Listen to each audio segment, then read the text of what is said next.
NEET के paper leak के बाद जेन जी को सड़कों पर उतरना चाहिए, सिस्टम को उखाड़ फेंकना चाहिए, ठीक उसी तरह जैसा कि बांग्लादेश और नेपाल में हुआ। ये मैं नहीं कह रहा हूं, ये आम आदमी पार्टी के नेशनल प्रेसिडेंट अरविंद केजरीवाल कह रहे हैं। जरा सुनिए। हर साल पेपर लीक होंगे अगर आपने कुछ नहीं किया तो। अगर नेपाल का और बांग्लादेश का जेनजी सड़कों पे उतर के अपने देश की सरकारों को बदल सकता है तो हमारे देश का जेनजी पेपर लीक करने वाले मंत्रियों को जेल नहीं भेज सकता है। मुझे अपने देश के जेनजी पे पूरा भरोसा है। अरविंद केजरीवाल यही नहीं रहे, उन्होंने ये कहा कि इसमें बड़ा पैसा इन्वॉल्व है और वो पैसा ऊपर तक पहुंचता है।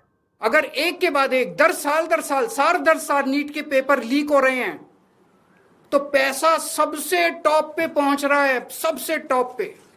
ऐसे ही पेपर लीक नहीं हो जाते, नीट के जैसे पेपर ऐसे ही लीक नहीं हो जाते, पैसा सबसे टॉप पे पहुंच रहा है। और ऊपर कौन बैठा है उन्होंने किसी का नाम नहीं लिया, लेकिन जिस तरह से बताया है आप समझ जाएंगे। हमारे देश के एक बहुत बड़े नेता ने कहा था, जरूरत पड़ी तो झोला उठा के चल दूंगा।